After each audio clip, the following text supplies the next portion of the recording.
We are GB News. We're right across this great nation. On TV. On radio. On digital. Absolutely everywhere. We don't talk down to you.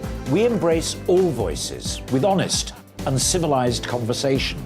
We are not part of the establishment. We're one of you.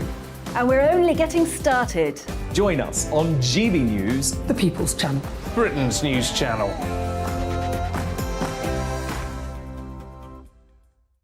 Hi there, it's Stephen and Anne. At breakfast from 6 a.m, you'll always be caught up with everything you need to know, the latest headlines, opinions and debates. We'll bring you the good news and the bad, but most of all, we're here for you. Remember, send in your views and let us know what you would like us to talk about. That's because we're your news channel. And every morning at 6 a.m, it's breakfast on GB News. My name's Tom Harwood and join me 9:30 a.m. every weekday for The Briefing, your one-stop shop for everything you need to know about what's going on in politics today. I wonder if this is a deal that might need to be like the biscuits in this factory, twice baked. Is there not an opportunity here to win out against the extremes? Tom Harwood, GB News. What are you going to do about it? Things should have been done differently, and they certainly are being done differently. Don't miss it. The Briefing with me, Tom Harwood, 9:30 Monday to Friday on GB News. Where would you like to go? Just take me to the studio, please, Matt. You know where you're going. I've got a show to do. Friday Night Feast on GB News, 7 p.m. And it's like nothing you've ever seen before. We take a different angle on the week's biggest news stories. The viewers and listeners set me some absolutely mad challenges to do. We tried to rehome a rescue dog. And yes, there's some other wacky stuff in there as well. I feel like I could take on the world. Well, that's that. Friday Night Feast with me, Patrick Christie's, every Friday, 7 till 9 p.m. on GB News. Be there.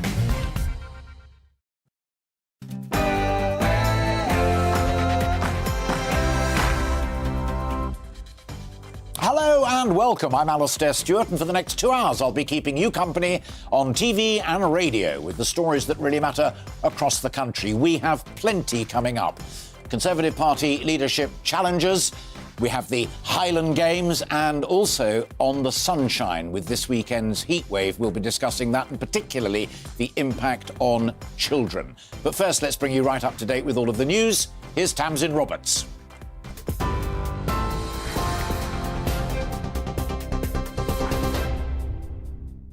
Alistair, thank you. Good afternoon from the GB newsroom. It's 1 minute past 12. The Cabinet Office is to chair an emergency COBRA meeting as the UK could hit a new record high temperature of 40 degrees next week. The Met Office has issued its first and highest red extreme heat alert for parts of England for Monday and Tuesday, meaning lives could be at risk. Some schools will close across the country, and the NHS is warning the heatwave will be a nightmare for patients and staff. The UK Health Security Agency has declared a national emergency.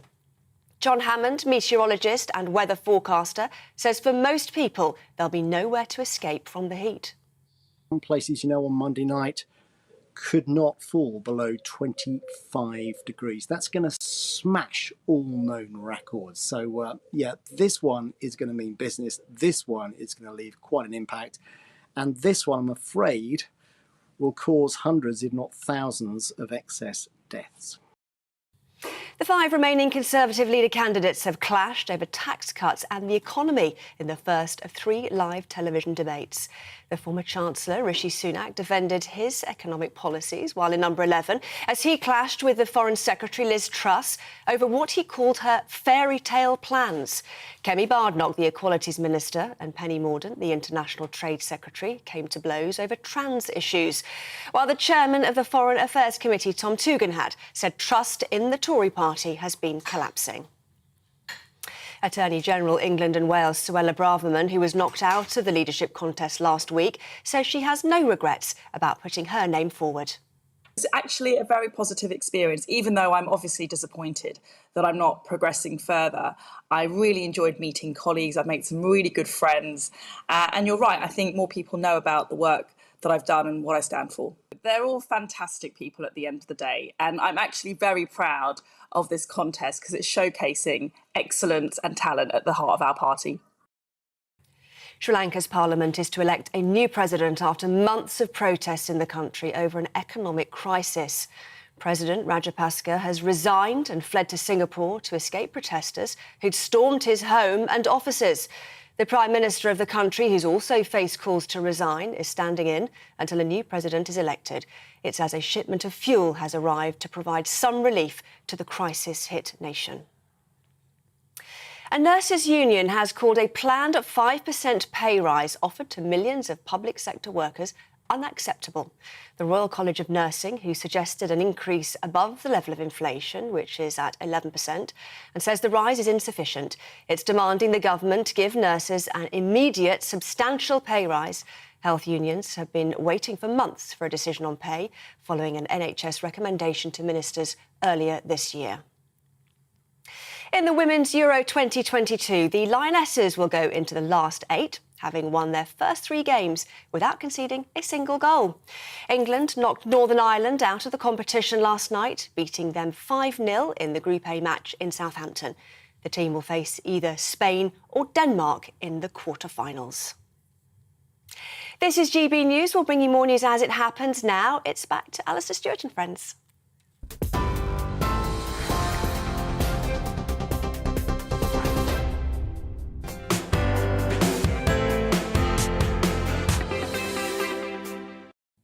Tamsin, thank you very much indeed. As this curious election picks up pace, we have a cracker for you today.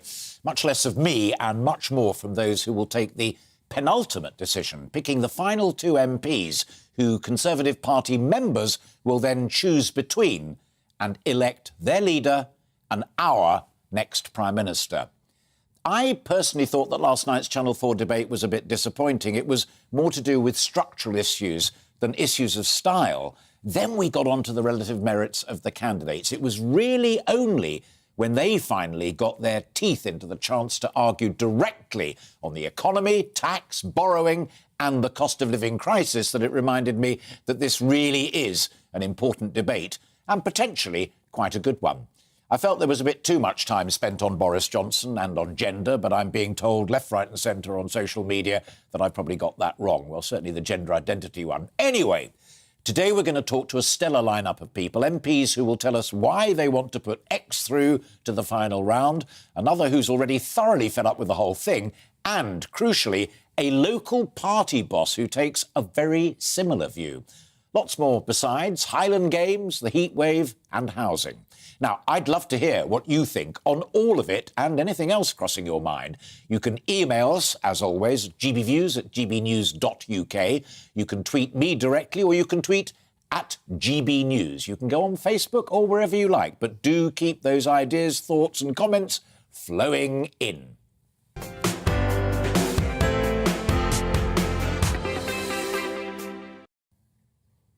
Now, to get us started in this conversation, I am delighted to be joined in the studio by Emma Wolfe, political commentator and author. But first, I'm going to talk to GB News' political editor, Darren McCaffrey. I mean, there's only one question for you, and what did you make of it? Well, you know what? In many ways, actually, I thought it was quite sparky, considering that this is a party that is meant to be electing a leader. It felt in many ways that these politicians weren't actually in the same party at all. There were some really big fundamental differences on things like the trans issue, some personal attacks as well. And clearly tax is this really totemic issue, isn't it, at the moment for the Conservative Party. And there really is a massive divide between whether the time now is right to cut taxes, as Liz Truss would argue, to spur on economic growth, as she seemed to be suggesting, or Rishi Sunak, who frankly is having to defend his own record to a large degree, but insisting that these are fairy tales. I mean, quite extraordinary. 2 of the most senior members of government, or previously, up until a couple of weeks ago, one accusing the other of spreading fairy tales. It was quite extraordinary. The other thing, and we talked about this earlier this morning, is that although the MPs will make that choice and then Conservative Party members will make the final choice, in terms of the national opinion poll that was done to take a snapshot of who did well, Tom Tugendhat, the one who is currently down at the bottom of the list, was top of the list. Yeah, and in many ways, that's maybe not surprising. He could be a bit more free than everyone else. He knows he's not going to be in the final 2. And he was clearly quite funny at times. And also, I think the public are quite receptive, frankly, to a new face that they're really not familiar with. I think overall, looking at the debate, Rishi Sunak probably cemented his position. He slightly dominated at times, maybe simply because he was in the centre of the room. But also they were talking a lot about the tax and the economy, which is very firm terror for him. I thought overall Penny Mordaunt probably was a little underwhelming in the sense that she's been talked about so much this week. This should be her kind of natural hunting ground to a large degree. Maybe she played it too safe. I think Kemi Badenoch had a good debate to a large degree. You know, she's a new face. She will have won over some fans. Maybe not blown people out of the water, but people will be quite receptive to her. Tom did have a good debate, but insurgents tend to always have good debates, don't they? And he'll have another moment tomorrow night. I think the person who may have come away more damaged than anyone is Liz Truss. Now, Liz Truss will do well because she is making an argument on tax that lots of Conservative MPs, frankly, agree with. They do not like the fact we've got the highest tax burden in this country for 70, 80 years. They want to see taxes cut, and that is very much where Liz is on the right of the party. But politics is not just about policy. It's about presentation. We cannot get away from that. And frankly, this is Liz's big Achilles heel. She comes across as a bit stilted, a bit wooden, frankly, just not very charismatic. Yeah. And will that harm her? I think it will, because people will have several questions in their mind, not least of all, who can win the next general election as Conservative leader? And at the moment, Liz Truss is in danger of making Keir Starmer look charismatic. And that's not a good place, one would suggest, for a leader that wants to win. Not a good place to be for the leader of the Conservative Party. Darren, always a pleasure, and thank you for your insight. Stay in touch. If there's any other breaking developments, you come scurrying back in. I will. For the time being.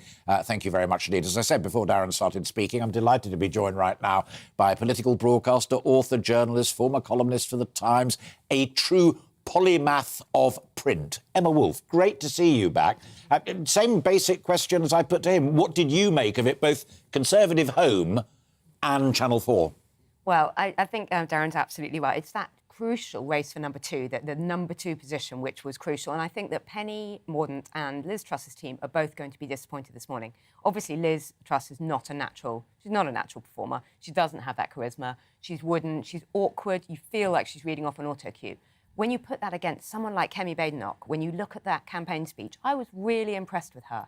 She's coming from relative obscurity. She has all to win. I mean, you know, for Tom Tugendhat and Kemi, it's basically a beauty contest, isn't it? They're going to end up with... Well, I also thought, listening very carefully to what Darren was saying, that for Tom and for Kemi, it was a real marker for whomsoever wins is going to be bonkers if they don't include them in that government. If they don't use that talent in their Exactly. cabinet. Isn't it a shame that Boris Johnson did have people like this? He hasn't really used that talent. I like what Sebastian Hain is saying in the Financial Times. He's saying the most interesting candidates last night were, of course, those who really don't have, you know, a snowball's chance, really, of becoming the next Prime Minister. But it is good. And what's exciting, I think, is that we're finally getting some ideological debate. We've had months and months. It's depressing how long we've wasted on Partygate and infighting and people talking about each other and personalities and who said what to whom and who had a beer where, who maybe had a curry, were they working, were they not. But there are also people talking about tax and actual issues, policies. Yeah, absolutely. But there are people who bat at your level, as it were, and people like Fraser Nelson at The Spectator, Charles Moore in The Telegraph this morning, who are still saying, yeah, OK, but what does Rishi really stand for? No, Rishi Sunak, to me, is still something of a void, but I thought he was authoritative. He's got that gravitas. Much more aggressive last night. Yeah. But I think that people... I think the wider country, of course, it's not the selectorate who are going to vote. It's the members who are going to vote and the people in the country. But there is a sort of sense of safety in Rishi Sunak's hands because people know he was the Chancellor, he's been in the Cabinet, he's a serious big hitter. So I think that's going to do really, really well for him. Yeah. And do you think the other two key issues, and you've both touched upon it, but let's focus down on it a little bit. The quality of being able to stand there and say, I was not in that cabinet. I may have been a junior minister, but I was not in that cabinet. And secondly, to be able to say, as you did touch with Tom and with Kemi, I'm a clean pair of hands, it's a fresh start. Did that still survive last night? I don't know how much people care, really, about the whole backstabbing thing. I think things are forgotten quite quickly. I mean, look how quickly Rishi Sunak's non-dom and all of that, which... do people care about it? Do they not? I think it's going to be more important how they go forward and what they're actually saying. And also, crucially, you know, who the members feel is going to win them the next election within 24 months. That's what they're really going to care about. Yeah. Darren made the crucial point as well about this multifarious audience, but ultimately on the question of who's going to win the next general election. Truss may have been picked apart by Sunak. That's a Chancellor and a former Chief Secretary clashing over fiscal policy.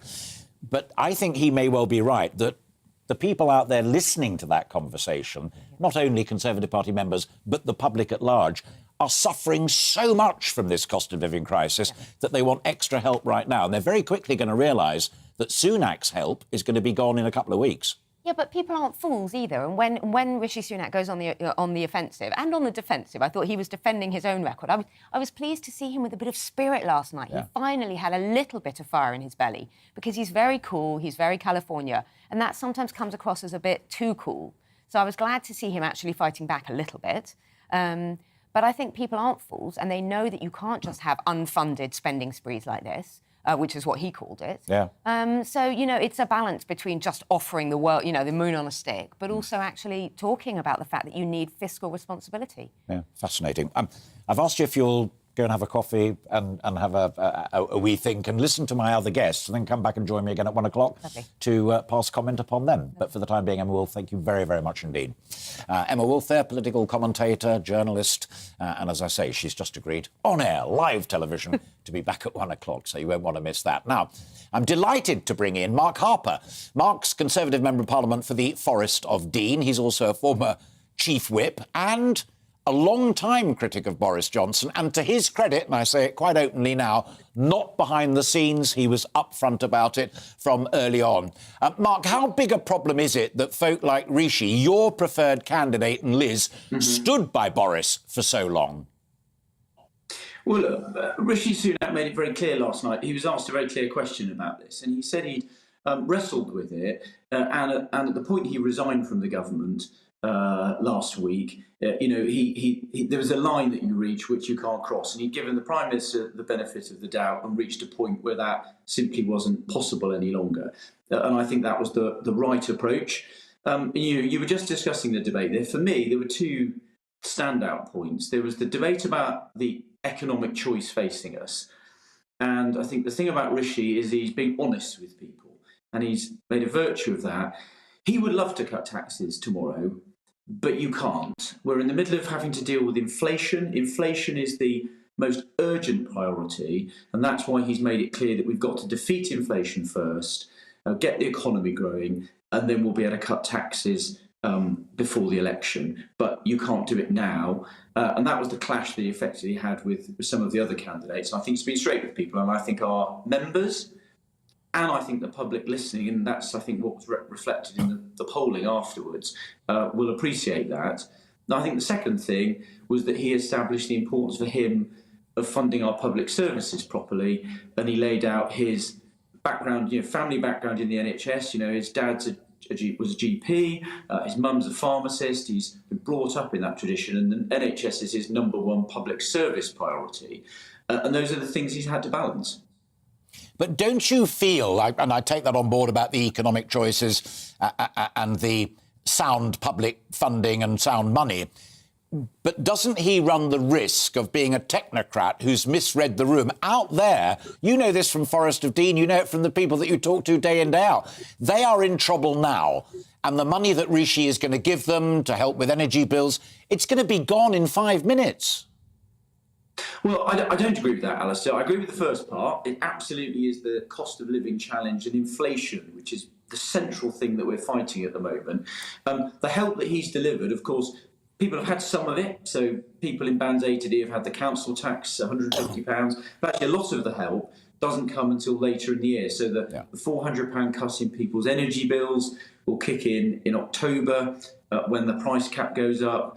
There's help being delivered to pensioners, to people on means-tested benefits. So if you're actually one of the most vulnerable people, the amount of help you're going to get is about the same as the increase in the energy prices. So I think there's help to come, but we're obviously going to have to keep an eye on that because there are huge challenges facing people. But the £37 billion of help that he delivered through the energy prices, the spring statement, and then the further intervention, I think it's going to keep delivering for people through into the autumn. Then we'll have to have a look, when I hope he's elected as Prime Minister, at what further help there needs to be to help people through this very difficult period.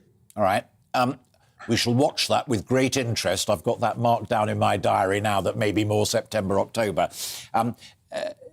He has made it clear that the padlock on cutting taxes right now, which other people, not least Liz Truss, want to do, is that he feels you've got to get inflation under control first. You know as well as I do that the levers that he's got for that are very limited. The Bank of England is independent. The Monetary Committee sets interest rates. That's all devolved. What can he do to control inflation? Well, so the Bank of England is using monetary policy. So people will have seen it has put up interest rates. But if he relaxes fiscal policy, taxes, if there are big tax cuts, what that will mean, we saw that in the debate last night, you'll end up with higher interest rates, more pressure on people's mortgages. So what he's focused on, and this is the plan that he set out in the spring statement, is working with business to drive business investment. And that's not about corporation tax cuts, that's about the investment regime, and he's working with business on that. He'd planned to deliver that in his budget. That's what whoever his chancellor is, if he wins, will deliver in the autumn. That's how you're going to get businesses investing. That's how you're going to kickstart growth. And if you then bear down on inflation, drive growth, we'll be in a position to deliver tax cuts at the appropriate time without putting those things at risk. Don't you think many in that electorate of you and colleagues within the parliamentary party, let alone the party out in the country, will say if that's such a crisp and brilliant critique on boosting business, getting growth going, controlling inflation, why the hell didn't he do it in the last 12 months? Well, he has been doing it. He set out in the spring statement what he was doing, what he was planning on doing in the autumn budget, and he was very clear. He set out the approach to drive investment growth, but he said he wanted to consult with business to listen to them about what measures would be most effective. And he's had some fantastic conversations with the CBI, with the Chambers of Commerce, with other business groups to get it right.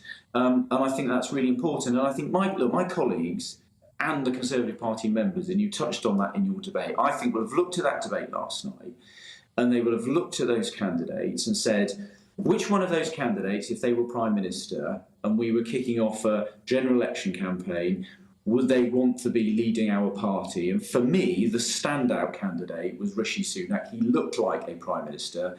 And for me, I think many colleagues will look at that and think if he was leading the party, we would have a fantastic chance of winning that general election where we're going to be asking the country for a fifth consecutive term, never achieved before in recent history. And I think that's ultimately why I hope he'll be successful. But that's going to be the battle over the next few days with my colleagues in Parliament and then persuading Conservative members around the country over the next 7 weeks or so. Yeah. Final question, and it's a quick one, Mark. Given everything that's happened over the last 12, 18 months or so, don't you think your party has its best possible chance going into that general election with a fresh, clean pair of hands? Well, no, I think the reason why I'm backing Rishi is this. The big challenge facing the country over the next couple of years, running into that election, and you touched on it, Alistair, is the economic challenge. That's what people are worried about. And to deal with the economic challenge, and I think this came out, you need someone who knows what they're doing, has a plan, is utterly across the detail, and will make sure that we grip those economic challenges. For the people listening to this programme who are worried about their jobs, worried about how to put food on the table, they want someone who knows what they're doing, will have their back, and that ultimately is why I'm supporting him and why I think he's going to be successful. All right, Mark, great to talk to you as always. Thank you very much indeed for breaking into a busy Saturday to talk to us.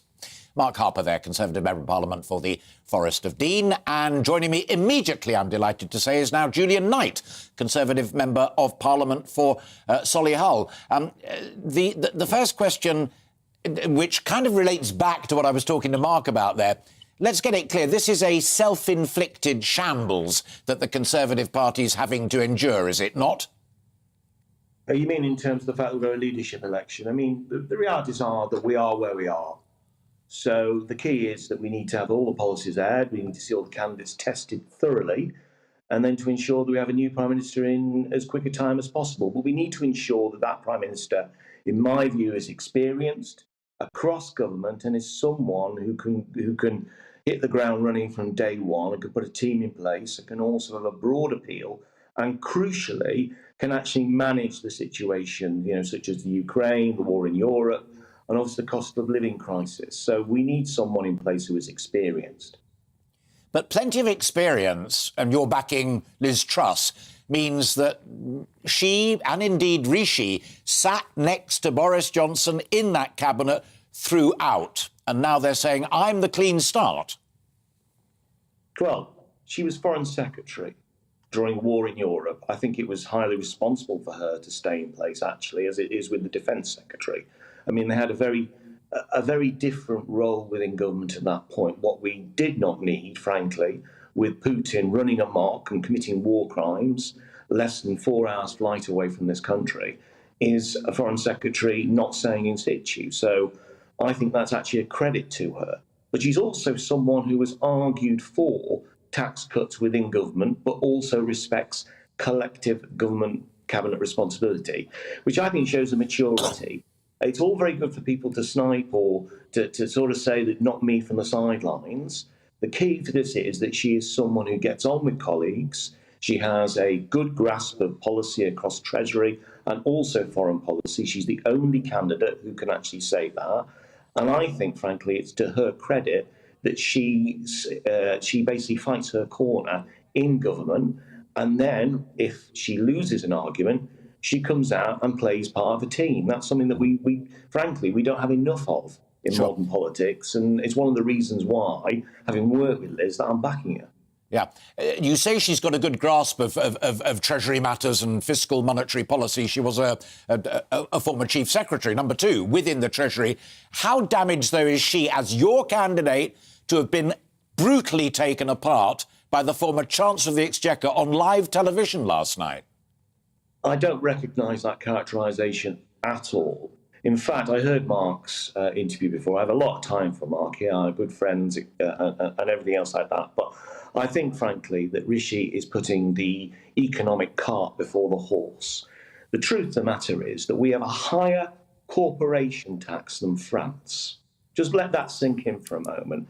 We're 2 years into Brexit and we have made ourselves less competitive, not more competitive. And I'm really worried that if we carry on with the same policies that Rishi designed and signed up to, if we carry on with those same policies, we're going to end up with low growth and you're going to end up actually paying out more in debt because you haven't got the growth coming in order to bring in the tax revenues. Liz's plan is very, very simple. It is basically you treat the COVID debt like you do war debt. So you pay it off over many, many years rather than immediately, which was the original Treasury plan. And then you introduce these specific targeted tax cuts in order to boost the economy and thereby boost tax revenues. That, for me, as a Thatcherite, as someone who's a free marketarian, as someone who is clearly on the right of the party, that makes entire economic sense. So I don't buy that characterisation, all because Rishi got aggressive and sort of decided to basically make it very pointed. It's because he knows that he is in trouble on this, because his policies haven't worked and won't work if they continue. Whereas Liz, in my view, and I think in my membership's view, and that's very important, they can see the sense of having tax cuts now. Yeah, crucial on your final point there about your membership, Julian, because you will have seen the public opinion poll that was done after the Channel 4 debate, and your candidate, Liz, came last. You and Mark have both said, ultimately, in 2 years' time or whenever, this is about winning a general election. The ordinary voters, non-Conservative Party members, some of them, Conservative Party members, some of them, but the general public thought she was the worst last night. Well, I would also say Channel 4 is relatively self-selecting in that respect. And when Liz has actually done hustings... No, hang on. That's not fair. This was an opinion poll by, not by Channel 4 News. I'm talking about an opinion poll that was done immediately after the programme. Right, OK. Well, no, I'm not suggesting that Channel 4 would actually do that. But what I'm saying is the audience in Channel 4 is a particular audience anyway. But look, what I'd say to you is that I have seen Liz in hustings throughout this process. And actually, she's been the star of the show in those hustings with colleagues who are the ones who select the final two. So I don't take, Darren, your political correspondent's original view on this. I actually did my own polling with 5 or 6 people who I know, who I trust, and they said to me that they thought Liz had performed quite well, and she was very good on detail and very clear on detail. And what we're going to need as a next Prime Minister is someone who's experienced, who's someone who can bring a team together, because we've had enough of division, haven't we? I think you sort of remarked on that at the outset of our interview, and someone who can effectively say to the country that they have a policy that works for them in order to battle the cost of living crisis. Julian Knight, thank you very much indeed for finding time for us here on GB News. Good to talk to you, as always. Julian Knight, they're the Conservative Member of Parliament for Solihull, explaining why, despite everything that happened, he still backs Liz Truss and reckons that she is the way forward. You're watching and listening to Alastair Stewart and Friends. We've lots more coming up on today's programme, including away from that world of politics. We will also be catching up with our Scotland correspondent, David Donaldson, who I'm deeply envious of because he is at the Highland Games. But first, let's take a look at that all-important weather. Looking ahead to this afternoon, and the UK is looking dry and sunny across England and Wales, cloudier for Scotland and Northern Ireland. Let's take a look at the details. Plenty of blue skies across southwest England with high UV levels. Feeling warm with temperatures approaching the mid-20s, perhaps a little cooler along southern coast with a sea breeze here. A warm and sunny afternoon across southeast England and the London area. Winds will remain light and temperatures will widely rise into the mid-20s. Plenty of warm and hazy sunshine across Wales with barely a cloud in the sky. Winds will be light and temperatures will reach 25 Celsius. Northwest England will be dry and sunny this afternoon with just a light breeze. Feeling warm for many but slightly fresher if you head to the coast. UV levels will be high. A sunny afternoon for northeast England with plenty of blue sky. Feeling warm with temperatures rising towards the mid-20s. Fresher as you head towards the coast. UV and pollen levels will be high. Central and northern Scotland will stay rather cloudy this afternoon with the risk of some rain in places. Southern Scotland should remain largely dry with some sunshine. Temperatures reaching 20 Celsius. Often cloudy across Northern Ireland this afternoon with the risk of a few light showers. Some bright or sunny spells developing in between. Temperatures climbing into the low 20s. Staying dry this evening for England and Wales. Still the risk of some rain for Scotland and Northern Ireland. And that is how the weather is shaping up for the rest of the day.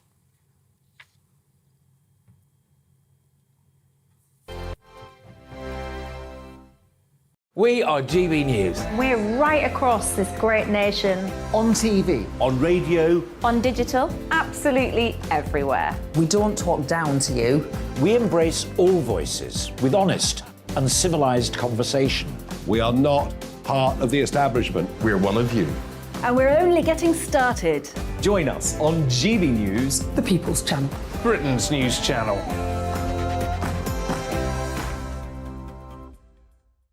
Hi there, it's Stephen and Anne. At breakfast from 6 a.m, you'll always be caught up with everything you need to know, the latest headlines, opinions and debates. We'll bring you the good news and the bad, but most of all, we're here for you. Remember, send in your views and let us know what you would like us to talk about. That's because we're your news channel. And every morning at 6 a.m, it's breakfast on GB News. My name's Tom Harwood and join me 9:30 a.m. every weekday for The Briefing, your one-stop shop for everything you need to know about what's going on in politics today. I wonder if this is a deal that might need to be like the biscuits in this factory, twice baked. Is there not an opportunity here to win out against the extremes? Tom Harwood, GB News. What are you going to do about it? Things should have been done differently, and they certainly are being done differently. Don't miss it. The Briefing with me, Tom Harwood, 9:30 Monday to Friday on GB News. Where would you like to go? Just take me to the studio, please, mate. You know where you're going. I've got a show to do. Friday Night Feast on GB News, 7 p.m. And it's like nothing you've ever seen before. We take a different angle on the week's biggest news stories. The viewers and listeners set me some absolutely mad challenges to do. We tried to rehome a rescue dog. And yes, there's some other wacky stuff in there as well. I feel like I could take on the world. Well, that's that. Friday Night Feast with me, Patrick Christie's, every Friday, 7 till 9 p.m. on GB News. Be there.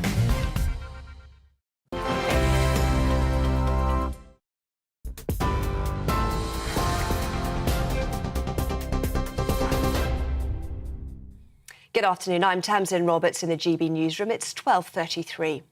The Cabinet Office is to chair an emergency COBRA meeting to discuss the impending heatwave. It's as the Met Office warns lives could be at risk as a record temperature of 40 degrees could be seen in the UK next week. It's issued its first red extreme heat warning, the highest alert for parts of England on Monday and Tuesday, whilst the UK Health Security Agency has declared a national emergency. Meanwhile, in Europe, hundreds of people have been evacuated from their homes as wildfires sweep across parts of Spain, France and Portugal. More than 1,000 firefighters, supported by helicopters, have been battling fires all week as officials issue health warnings for the heatwave, expecting to hit over 40 degrees. The 5 remaining Conservative leader candidates have clashed over tax cuts and the economy in the first of 3 live television debates. Former Chancellor Rishi Sunak defended his economic policies, clashing with Foreign Secretary Liz Truss over what he called her fairy tale plans. Equalities Minister Kemi Badenoch and International Trade Secretary Penny Mordaunt came to blows over trans issues, whilst Foreign Affairs Committee Chairman Tom Tugendhat said trust in the Tory party has been collapsing. And in the Women's Euro 2022, the Lionesses will go into the last 8, having won their first 3 games without conceding a single goal.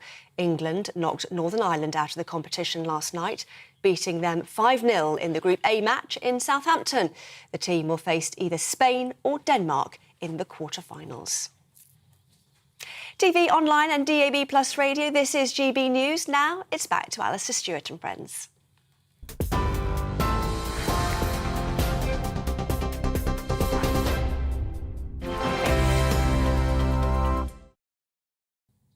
Thank you very much indeed. Now, the Inverness Highland Games return this weekend after a 2-year break due to the pandemic. The event at Bucht Park will include Highland dancers, athletes, pipers and, of course, the world's strongest man.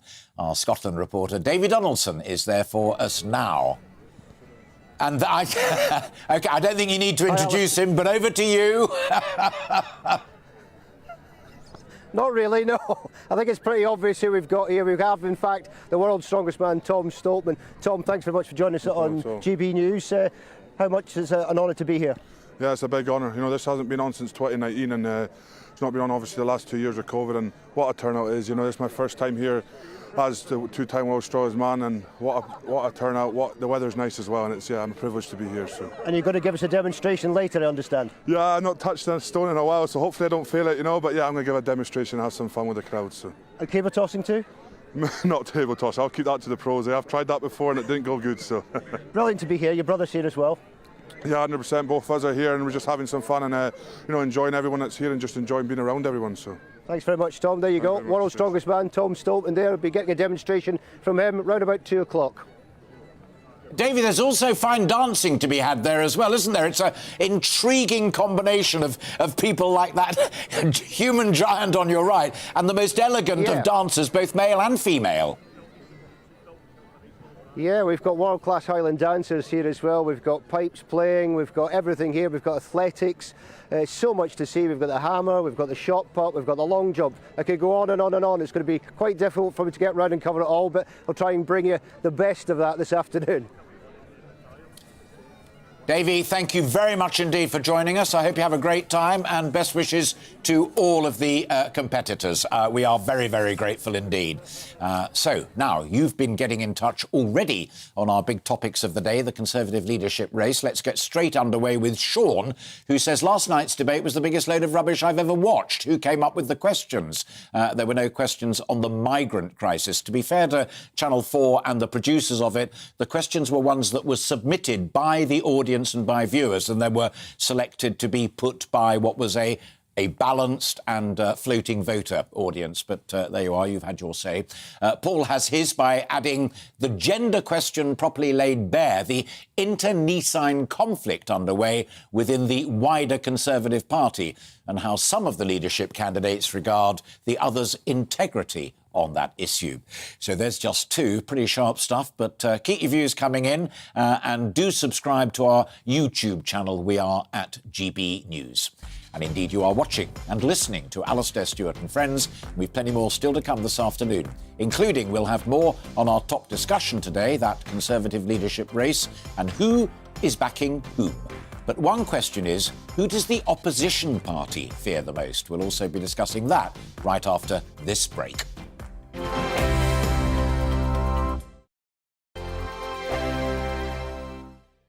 We are GB News. We're right across this great nation.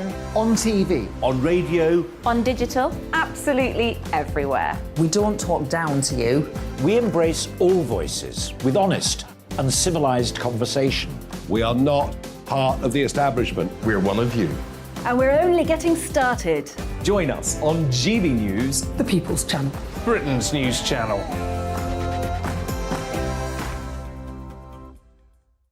Hi there, it's Stephen and Anne. At breakfast from 6 a.m, you'll always be caught up with everything you need to know, the latest headlines, opinions and debates. We'll bring you the good news and the bad, but most of all, we're here for you. Remember, send in your views and let us know what you would like us to talk about. That's because we're your news channel. And every morning at 6 a.m, it's breakfast on GB News. My name's Tom Harwood and join me 9:30 a.m. every weekday for The Briefing, your one-stop shop for everything you need to know about what's going on in politics today. I wonder if this is a deal that might need to be like the biscuits in this factory, twice baked. Is there not an opportunity here to win out against the extremes? Tom Harwood, GB News. What are you going to do about it? Things should have been done differently, and they certainly are being done differently. Don't miss it. The Briefing with me, Tom Harwood, 9:30 Monday to Friday on GB News. Where would you like to go? Just take me to the studio, please, mate. You know where you're going. I've got a show to do. Friday Night Feast on GB News, 7 p.m. And it's like nothing you've ever seen before. We take a different angle on the week's biggest news stories. The viewers and listeners set me some absolutely mad challenges to do. We tried to rehome a rescue dog. And yes, there's some other wacky stuff in there as well. I feel like I could take on the world. Well, that's that. Friday Night Feast with me, Patrick Christie's, every Friday, 7 till 9 p.m. on GB News. Be there.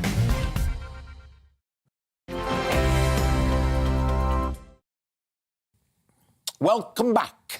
The time is 41 minutes past 12 or 19 minutes to 1, depending how you like to look at these things. You're watching and listening to Alastair Stewart and Friends here on GB News TV and radio, and thank you very much indeed for so doing. Now, Labour are pretty consistently ahead in the opinion polls just now.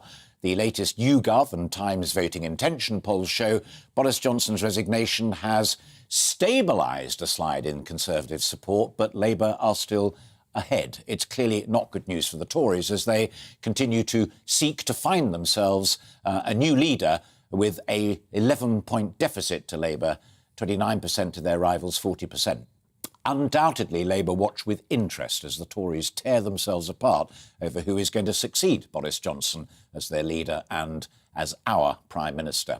Well, I'm delighted to be joined by an old friend of mine. He's former UN correspondent for Al Jazeera English TV, but more importantly in this context, former editor of Tribune. Mark Seddon is one of the calmer and more experienced observers in the Labour camp on these matters, and I'm delighted to welcome him back to the programme.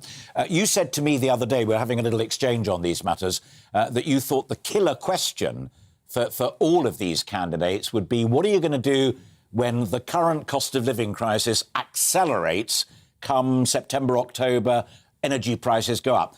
Krish asked them that question. What did you make of the answers? Well, I don't really think they know properly what to do. They've been talking very much about the sort of 70s.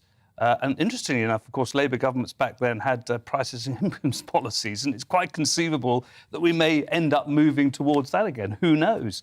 But there is obviously going to be a crunch around energy prices, big time, and some major decisions are going to have to be made extremely quickly. And you wonder, this sort of great tempest of argument and debate about who's going to win, how much practical planning is being made, because there are a whole bunch of factors, of course, that they don't really have a great deal of control over. The war in Ukraine, food prices, energy prices. But, of course, to some degree, they can have some influence over energy prices, and the big profits are being made by some of these companies. And also the fact that in France, for instance, the French government, which is not exactly a left-wing government, has taken EDF out of the market altogether. Yeah. So there's some really fundamental issues. They're not really... because this is such a small audience, really. I mean, it's sort of 180,000 members of the Conservative Party. This is the pitch. There's millions of people. And to be fair, while there are still 5 candidates, it's 350, because it's just the Tory MPs. Absolutely, absolutely. And when you talk about the 50s, the 1950s, there were 3 million members of the Conservative Party. So it's a very small group of people. But that's the system we have. We have a parliamentary system with political parties. But for people looking in from outside, they probably think this is a very interesting debate, but it's well away from many of our concerns, because it's being pitched at an older audience, a very small audience, and probably a geographically fairly isolated audience as well, I would have thought. You're a keen observer of these things, and I've been talking a lot about it's Tugendhat's mantra about a fresh start, and Penny Mordaunt's talked about, I was a junior minister, I wasn't actually sitting around the cabinet. If you cast your eye right back to when Margaret Thatcher emerged, when Tony Blair emerged, and to a degree John Major, sometimes if a party is in real difficulty, a fresh start is the way forward. None of my guests so far have said that they think that's right. Well, that's interesting, because I think the Conservative Party historically, 500 years, it's one of the world's most successful electoral machines, whether people like me like that or not. Sure. And it's because they reinvent themselves. And what's Which is happening... precisely what Sir Keir has tried to do with Labour post-Corbyn. Well, he is, but he's now in a rather difficult situation that he's got to try and adapt to a new Conservative leader. They get a fresh start. And if it is Penny Mordaunt, then they do get a fresh start to a degree. And, of course, they're all sort of reinventing themselves in a way, and suddenly the last 12 years don't really seem to matter a great deal. But if you were advising Sir Keir Starmer and his team, wouldn't the easiest thing be if either Rishi or Liz win to say, but you were there, but your fingerprints are all over it? Well, it would be easy, but it's not good enough. And frankly, if, as I suspect, Sir Keir's been taking a lot of advice from Tony Blair and Peter Mandelson, he should ask for his money back, because if you ask the public, what do they think? They will tell you they don't really know what this Labour leader stands for. He was elected a whole bunch of policies, as the Conservative candidates are now promising to their membership, but then turn around and rip them all up. It's not very, very clear to people where the Labour leader stands. And also on economic policies. Talk about this cost of living crisis. Labour did have a strong policy about the energy companies and the hit on the utilities, but that's been taken away from them. Where are the alternative policies? So that's what I'd be saying to Keir Starmer. You're going to have a Tory bounce, probably, whoever gets elected, to a degree. Of course, the Tories won't have it all their own way, because you've got this massive cost of living crisis. But let's see if there's a boundary reorganisation, which there will probably be next year. That's the redrawing of the constituencies. If they did reasonably well in the local government elections, I imagine that any new Tory leader will say, like John Major did, let's have another go and see if we can get a 5th term. Can you believe it? A 5th term? It could be, possibly. Deep down, who do you think the Labour leadership most fear? And deep down, who do you think the Labour leadership most want to win? Well, I don't know, because, you see, I don't know as much about Penny Mordaunt but I've learnt a lot more in recent days by watching. I think she is clearly somebody that the Labour Party would be concerned about, as they would be Rishi Sunak. Both of those two. Also Tugendhat. I'm not so sure about Liz Truss, actually. I really am not, because the kind of modelling around Margaret Thatcher and what have you, it doesn't really stand up. And she's got she's flip-flopped on some of these major issues. So I think she would be an easier target for any Labour leader. But I think this particular Labour leader has got some real problems. He's not cut through, and the policies aren't there. And almost whoever wins, the Labour Party's got a problem on its hands. But what it's got in its favour, of course, not in the people's favour, because they're having to live through this crisis. But, if it's got alternatives for people that are believable, then it can have a chance again. One final question. I tweeted the other day that, this contest is not only about choosing the next leader of the Conservative Party, but our Prime Minister and the man or woman who will face Sir Keir Starmer come that general election. And quite a few old friends of mine from Labour circles tweeted straight back saying, not necessarily secure, and people like Wes Streeting were mentioned and Rachel Reeves. How secure? You've been very critical of him, constructively critical of Sir Keir Starmer in this conversation. How secure is he? Well, I'm not there in Parliament, so I can't really tell, but I suspect that he's not in a particularly strong position going forward unless he really does raise his game. He's offended a good part of the party that's very important, which is the trade unions and the left of the party. That was a very foolish thing to do. But he could restore links, he could improve things, but he really needs a stronger team, he needs very good policies, but of course he also needs the personality to cut through. Now, I suppose that's where the personality of the next Tory leader is important, because perhaps we'll end up with two leaders who are boring, you know? But by the way, when people said that John Major was boring, he did actually go on to win against Neil Kinnock. So boringness is not necessarily something that's going to hold you back. Right, but he needs some decent policies, does Keir Starmer, in my view. Thank you very much indeed, Mark, for coming in and being open, honest. We don't have people just in to sort of praise a party mindlessly, but to look into it and to critique it constructively. Thanks very much indeed for that. As always, you are very welcome. Mark Seddon there, as I say, former UN correspondent for Al Jazeera English TV and also former editor of Tribune. Now, private rents have reached record highs. New data from property website Rightmove showed that Manchester was a particularly bleak spot for renters, with payments rising by 20%. It's part, of course, of the cost of living crisis too, and given that rental accommodation represents over 20% of all housing, it's clearly a big issue.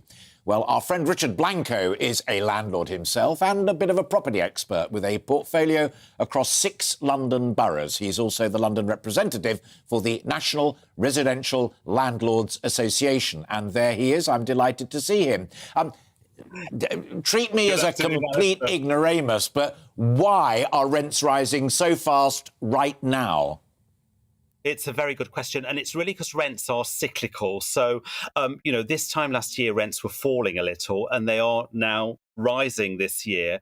I think we're actually coming to the peak, and it's partly because a lot of people have wanted outdoor space, so there've been particular demands for particular kinds of properties. What we're also seeing is that there just isn't enough supply. There are not enough properties out there to rent, and that's causing this kind of shortage. There's a particular problem around the government disincentivizing landlords to buy properties, and what we're finding is more landlords are selling than are buying at the moment. So that means, we're having to deal with this shortage, and that's pushing up prices. I understand that, but extraordinary that you've got rocketing prices and yet landlords are saying this clearly isn't going to last, so I'm going to get out and take my capital and go and invest it somewhere else. Well, it's not that it's not going to last. I mean, we're used to prices going up and down. That's just the way that the housing market works. The problem we've got is that we need something like 200,000 more properties every year for the next year going forward. But actually, the private rented sector fell by 250,000 properties in the last 4 or 5 years. And this is because of tax changes that the government brought in, where landlords are paying something like 60% tax. That's obviously a disincentive. And also we're having to pay 3% extra stamp duty. We pay 28% capital gains tax instead of 20%. So these are all causing landlords to think, what's the point? I might as well just sell up. And that's a problem because, of course, people need privately rented properties. As you say, they form 20% of the market. Absolutely, and talking to a number of young people, not least my eldest son, who still qualifies as a young person, is that for them there's a real dilemma because the lenders post-2007-8 crash have made the rules much, much tougher. The deposit has to be much, much bigger. They simply can't afford to get onto the property market. Therefore, renting it's not a choice, it's the only solution. I agree, and I think this is why the government really needs to reflect on its policy. It wants to turn generation rent into generation buy, but the problem is, as you're saying, a lot of young people can't actually afford to get deposits together, and the lenders won't give them mortgages. I mean, I think lenders need to take account of the rents that people are paying, because quite often someone can be paying £2,000 rent a month. The mortgage would cost them £1,200, but they're told they can't afford that. So I think we need to look again at how we assess affordability affordability. And we need the government to be much more positive towards the privately rented sector and encourage more landlords in, so that we are there as that safety net for people when they need us. You said a moment ago that long-term the solution is about supply. I think you said 200,000 a year. I mean, you know even better than I, but I've been around a wee while. It's always been about supply. Promises are always made. It is never acted upon. Is that because governments don't build homes, local authorities can't build homes, and the private sector is going to make more money by investing its money somewhere else? Well, obviously, it's complicated. I mean, the government has set a target of 300,000 homes per year going forward. It doesn't build those homes. The private sector does, and it needs to incentivise the private sector to do that. The big problem here is that we lost 3 million houses, council homes, that is, between 1979 and 1995 that were not replaced. And that's where we got that kind of big hole in the rented sector. And the private rented sector has expanded to try and take up that slack, but it just hasn't been able to expand enough. So yeah, the government needs to take a much more holistic view at buying and renting, and stop punishing landlords in the way that it is. Yeah. Final question on the as it were, the radical thinking area. I can remember Dave Cameron, when he was Prime Minister, his head of policy talked to the pension funds directly and said, look, can we cut a deal with you so that you directly fund the creation of that 300,000 homes? And it hit a wall for some reason, no pun intended. Housing was nodded to on last night's debate, but it isn't front and centre for any of the candidates. Yes, that's frustrating. I mean, we've just had a white paper on the Renters Reform Bill. So that was put together by Michael Gove. He, of course, has been sacked and isn't in government anymore. So there's a lot of uncertainty hanging over the private rented sector at the moment. We've had something like 12 housing ministers in as many years. It does feel like one of those issues that the government just doesn't focus on long term. Pension funds can fund new rental properties, and we are seeing a build-to-rent sector. It's quite small. And it often provides sort of amenities like sports facilities and so on. And I'm sure that will grow over coming years, but it's not going to fill that gap that we really need smaller landlords to fill through privately rented homes. All right, Richard Blanco, good to talk to you as always, landlord and property expert, casting some light not only on the problem but also possible solutions, but no great optimism. Thanks, Richard. You're watching and listening to Alastair Stewart and Friends, and we've lots more coming up on the programme this afternoon, including we'll have more MPs joining us to discuss that leadership race and how their contender did last night on the first televised debate. Plus, as temperatures hit record highs over the next few days, there are fears that schools will be forced to close. We'll be discussing all of that in the next hour, but first, let's bring you right up to date with that all-important weather. Looking ahead to this afternoon, and the UK is looking dry and sunny across England and Wales, cloudier for Scotland and Northern Ireland. Let's take a look at the details. Plenty of blue skies across southwest England with high UV levels. Feeling warm with temperatures approaching the mid-20s, perhaps a little cooler along southern coast with a sea breeze here. A warm and sunny afternoon across southeast England and the London area. Winds will remain light and temperatures will widely rise into the mid-20s. Plenty of warm and hazy sunshine across Wales with barely a cloud in the sky. Winds will be light and temperatures will reach 25 Celsius.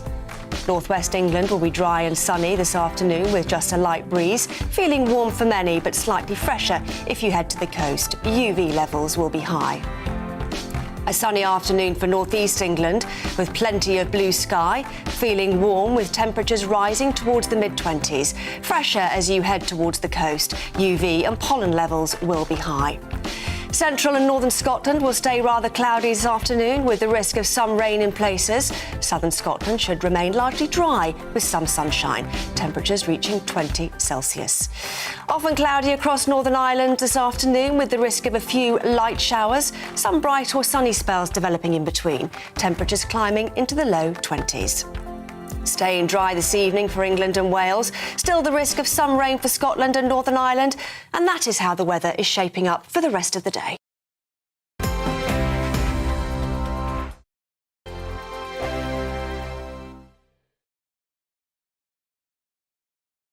We are GB News. We're right across this great nation. On TV. On radio. On digital. Absolutely everywhere. We don't talk down to you. We embrace all voices with honest and civilised conversation. We are not part of the establishment. We're one of you. And we're only getting started. Join us on GB News, The People's Channel. Britain's news channel.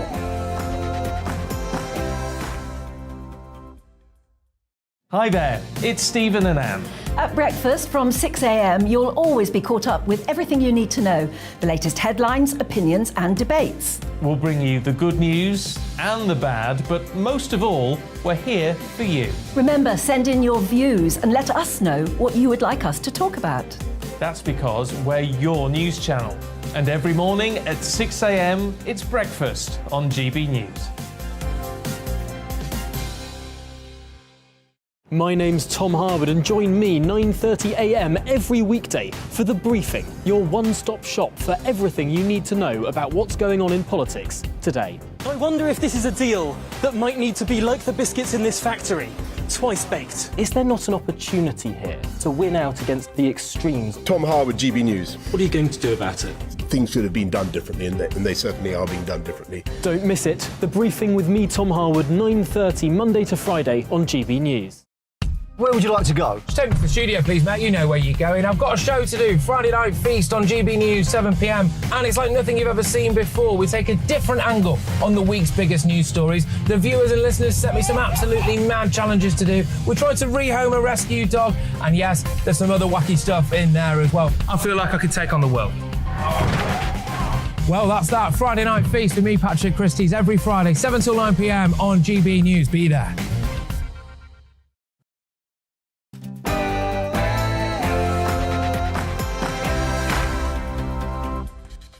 Hello and welcome. If you've just joined us, the time is 1 o'clock plus 11 seconds. But that's near enough for me to say it's exactly 1 o'clock. I'm Alastair Stewart, and we're into our final hour of the programme today. I'll be keeping you company here on TV and radio, with plenty more still to come, including more on our top discussion, the Conservative Party leadership race and who's backing who. But first, let's bring you right up to date with all of the latest news. Here, once again, is Tamsin Roberts.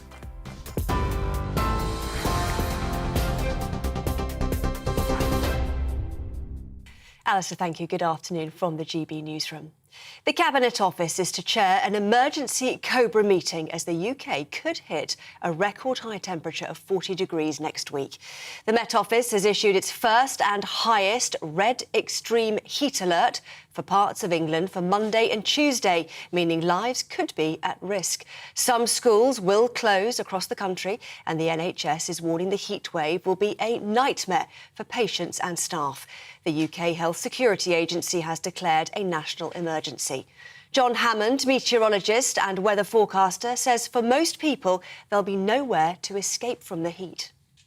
Some places, on Monday night could not fall below 25 degrees. That's going to smash all known records. So, this one is going to mean business. This one is going to leave quite an impact. And this one, I'm afraid, will cause hundreds, if not thousands, of excess deaths. Meanwhile, in Europe, hundreds of people have been evacuated from their homes as wildfires sweep across parts of Spain, France and Portugal. More than 1,000 firefighters, supported by helicopters, have been battling fires all week as officials in Europe issued health warnings for the heatwave in the coming days. Some 400 residents have so far been evacuated in the Malaga region of Spain, with temperatures expected to hit over 40 degrees Celsius there over the next few days. The 5 remaining Conservative leader candidates have clashed over tax cuts and the economy in the first of 3 live television debates. The former Chancellor, Rishi Sunak, defended his economic policies as he clashed with the Foreign Secretary, Liz Truss, over what he called her fairy tale plans. Kemi Badenoch, the Equalities Minister, and Penny Mordaunt, the International Trade Secretary, came to blows over trans issues, while the chairman of the Foreign Affairs Committee, Tom Tugendhat, said trust in the Tory party has been collapsing. Speaking to GB News earlier, Mr Tugendhat said he thought the debate went really well. thought Rishi was all over the detail. I thought Kemi made her points extremely clearly. I thought it was perfectly clear that Penny knew what she was on about and was explaining her policies and her issues well. And Liz made a very good case for why she was so important in government for the last 10 years. I think, frankly, I think that demonstrates a huge depth of talent in the Conservative Party and why Keir Starmer should be very worried. Also speaking this morning, Kemi Mordaunt says she's feeling confident after last night's debate. I think it went very well. I've never done a televised debate before, and I more than held my own. Meanwhile, Rishi Sunak says the Conservative candidates are all on the same side. You know, I've got enormous respect and admiration for all of my colleagues who are standing to be leader, and it's right that we have passionate debate about these issues. And when this election is over, we have to remember we're all part of the same Conservative team, the same Conservative family, and we're going to come together and serve the British people. To other news now, Sri Lanka's parliament is to elect a new president after months of protests in the country over an economic crisis. President Rajapaksa has resigned and fled to Singapore to escape protesters who'd stormed his home and offices. The Prime Minister of the country, who's also faced calls to resign, is standing in until a new president is elected. It says a shipment of fuel has arrived to provide some relief to the crisis-hit nation. A nurses' union has called a planned 5% pay rise offered to millions of public sector workers unacceptable. The Royal College of Nursing, who suggested an increase above the level of inflation, which is at 11%, says the rise is insufficient. It's demanding the government give nurses an immediate, substantial pay rise. Health unions have been waiting for months for a decision on pay following an NHS recommendation to ministers earlier this year. In the Women's Euro 2022, the Lionesses will go into the last 8, having won their first 3 games without conceding a single goal. England knocked Northern Ireland out of the competition last night, beating them 5-0 in the Group A match in Southampton. The team will face either Spain or Denmark in the quarter-finals. This is GB News. We'll bring you more news as it happens, of course. Now, let's get back to Alastair Stewart and friends.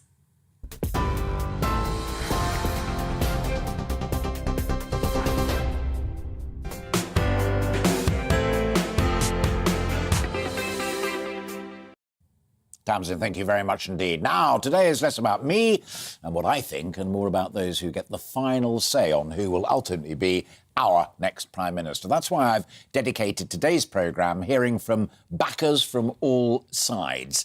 Now, listening to the first two, Mark Harper and Julian Knight, I'm delighted to say, as promised, is political commentator and journalist Emma Wolfe. Let's start with Mark Harper, totally loyal to Rishi Sunak.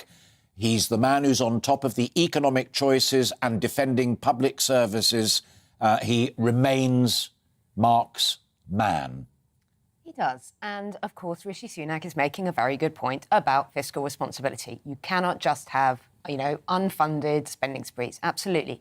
But, during the pandemic, Rishi Sunak was not always on top of the money. That money was swilling out, it was pouring out. As we found out about COVID fraud, the billions that were wasted there, I think, the cost of living crisis is here, and it's here now, and it's only going to get worse, Alistair. By this autumn, by this October, those energy prices are going to be absolutely soaring. People are incredibly worried right now, and that's only with supermarket prices going up. We've got a heatwave. No one needs the heating on at the moment. Yeah.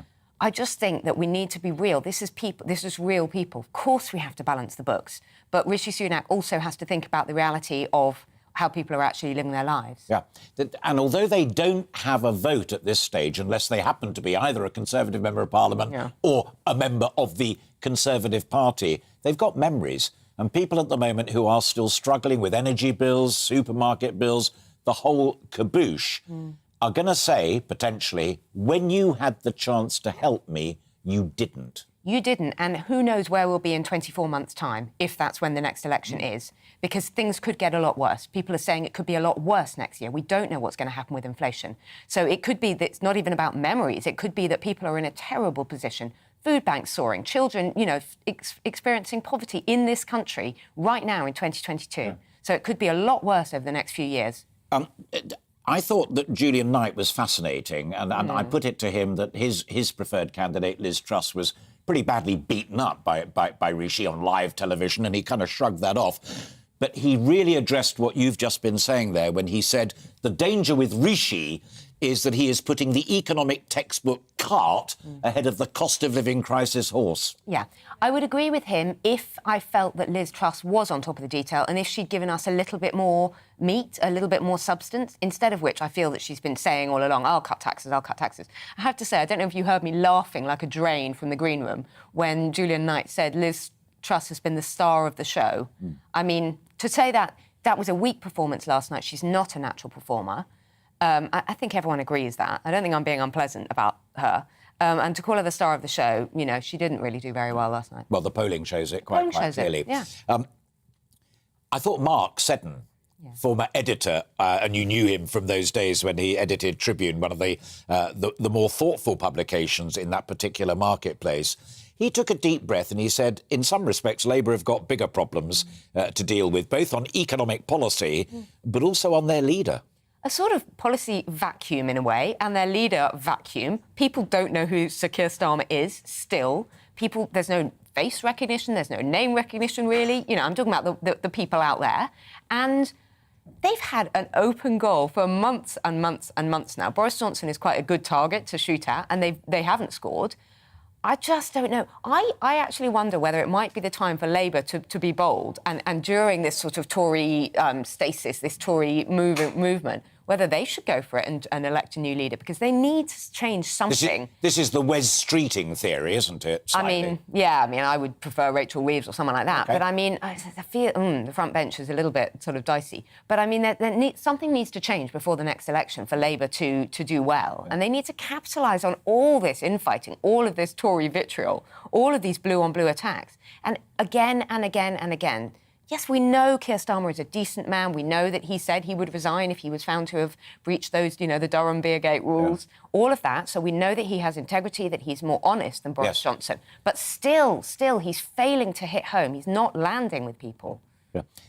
I was licensed to put it to Mark Seddon because he is a Labour Party man, and up front you are not. You're a brilliant political commentator, therefore impartial on these matters. But given that crisp analysis that you just offered and Mark offered too about Labour, isn't that quite a compelling argument for the Tories to take a deep breath and also try a clean pair of hands, a fresh start? And this is going to be a fresh start. It is. And they're brutal. They will pull themselves... They're tearing each other. It's only 9 days, Alistair, since they basically knifed Boris Johnson in the back. They're now knifing each other in the back. This morning, they were all claiming, as you played just there, they're all claiming that they're great friends and they will pull themselves back together and they will go ahead to win that next election. But I think Labour need to change something pretty damn fast.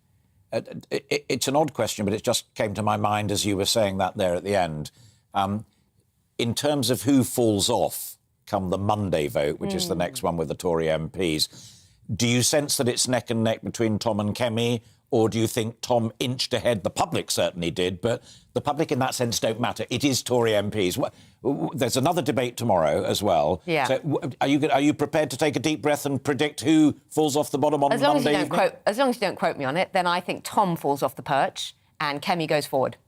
Fascinating. Well, come back next weekend and we shall reflect upon these matters at our liberty. Great to see you. Thank you very much indeed, Emma Wolfe. Always a pleasure to have you on board. I'm delighted now to be joined by someone who is also always a pleasure to have on board because she's a friend of mine, former Conservative Member of Parliament for South Derbyshire, Edwina Currie. And Edwina is backing Rishi Sunak. Edwina, are you still backing him, despite saying, look, we've got to get this inflation thing sorted out, we've got to stick to the theory of controlling it all before I can then go and offer some more direct help to people who are genuinely suffering a cost of living crisis? Oh, absolutely. I mean, I think that Rishi Sunak is head and shoulders above the others. Last night's debate was really interesting. A week is a long time in politics, as Harold Wilson once said, you will remember. It's only a week ago that Kemi Badenoch wrote a wonderful article in the Times in which she said, basically, look, you know, patriotism is not enough, platitudes are not enough. You really need the intellectual heft to be able to deal with a huge range of problems if you're going for this top job. And I cut it out and I highlighted it and I thought, my goodness, young lady, you're a very smart cookie indeed.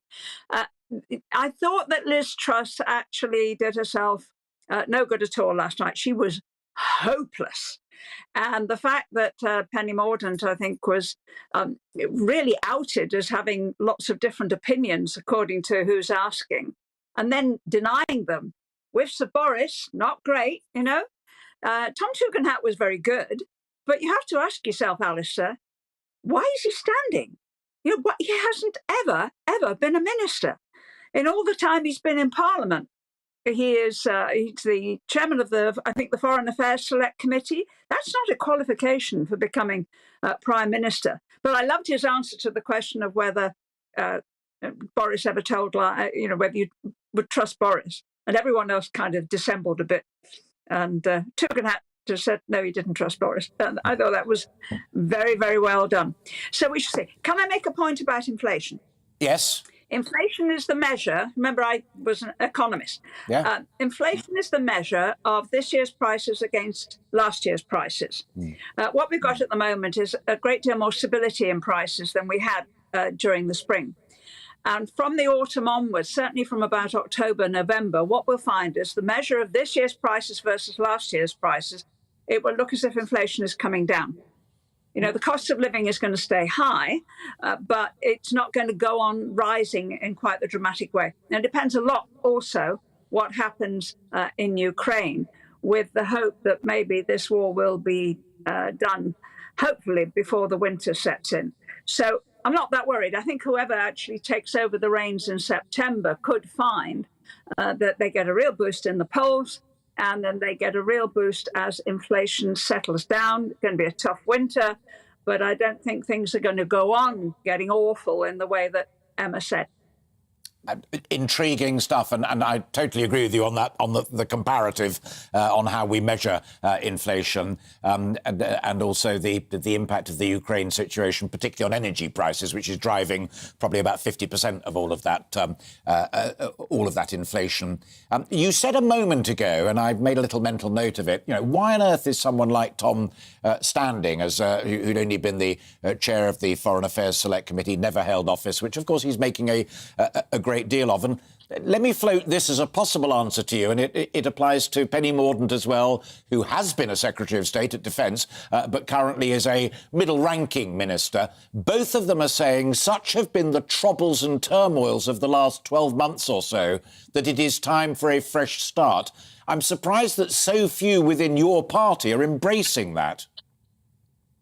Oh, that's because we are pragmatists at heart, I think.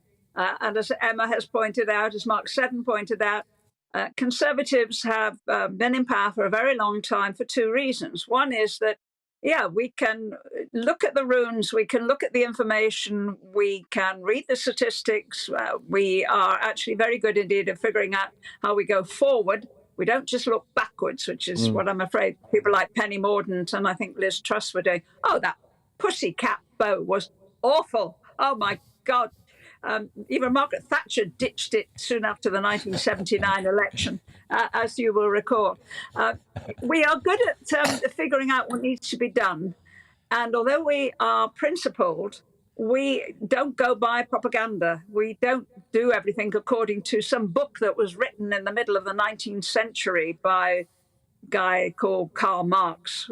We aren't into that. We actually think, and Kemi Badenoch puts it really well, we actually think that the best decisions are taken by individuals and families and communities and businesses, and that government should step back and stop trying to pretend it can do everything, because it can't, and it fails when it tries.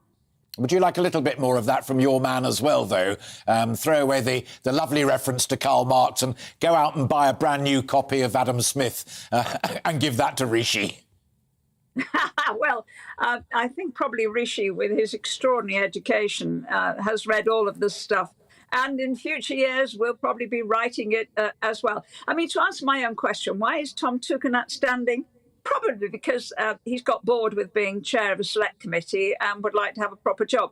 But, you know, not having experience is not a qualification for being Prime Minister. If we were choosing the leader of the opposition, if we just lost an election like in 2005 or indeed 1975, then we would have the luxury of choosing somebody who was all ideas and not that much experience. But although Margaret Thatcher had been in power had been in Parliament for 20 years before she became leader, and none of these have. No, I think right now you step straight into number 10. You've got a country facing all sorts of challenges, Europe facing all sorts of challenges, a world facing all sorts of challenges. You've got to be competent. And that's why I think Rishi has to be our guy, possibly with Kemi Badenoch not far behind. OK, final question, and with Edwina Currie, as I say, always a favourite guest of mine. You don't only get economic theory and textbooks, you get fashion critiques as well. I want to ask you, if I may, Edwina, for a very quick critique on what even the Telegraph itself is describing as the dark arts or the black arts. Mordaunt, whatever you think of her, has suffered some absolutely brutal stuff. Tugendhat less so, but the newspapers, I don't think I've ever seen anything quite this brutal. Well, maybe because she's pretty useless. I wouldn't want her as one of my junior ministers. You know, you've got to have people you can rely on, who work hard, who are across the detail, who can also present very well. Being the child of the regiment is not actually running the regiment. And having been defence minister for a matter of weeks does not qualify you, I think, for the top job, particularly not at this very difficult time when we have war in Europe practically on our doorstep. All right, Edwina, great to see you. Thank you very much indeed for breaking into your Saturday to talk to us. As you well know, you're always welcome on any programme of mine. Great to see you, and thank you very much indeed. I think the word is trenchant. Trenchant views there on economics, on fashion, and indeed on some of the candidates from the former Conservative Member of Parliament for South Derbyshire, Edwina Currie. Next up, I'm so pleased when we talked about who we'd try and get on the programme and who would agree to it. And I'm thrilled to bits that our next guest said, yep, I'm up for it. It's Alberto Costa. Alberto is someone I've known for a long, long time, also has one of the loveliest smiles in politics. He's the Conservative Member of Parliament for South Leicestershire, and he is backing Penny Mordaunt. Did you hear what Edwina was just saying? Well, good afternoon, Alistair, and thank you to inviting me into your wonderful programme. It's a pleasure being on. Look, I've been the longest-serving MP on the Committee on Standards, and when I was looking at all the candidates, I asked myself one simple question: who will quickly restore trust in the British government among the British electorate? And the answer that I came up with, having had all that experience in standards and rules and disciplining MPs, is Penny Mordaunt. And let me explain why. Penny Mordaunt, poll after poll, the British electorate are saying they want somebody that can quickly re-establish trust and restore good governance. And what we heard from your previous speakers, important that it is policy contributions. But we must never forget why we are here today. In November 1990, Margaret Thatcher resigned. In mid-2016, David Cameron resigned. And in spring 2019, Theresa May resigned, all three as Prime Ministers. And the reason they resigned was because essentially there were policy differences with colleagues. This time, Boris Johnson resigned because of the perceived or actual lack of good governance. And it doesn't matter what policies each of the candidates are bringing forward. If these policies are not underpinned by good governance, upholding standards and rules, then they're not worth the hoot. Yeah. All right, so Alberto comes across as the candidate among the British electorate to restore trust and faith in British government.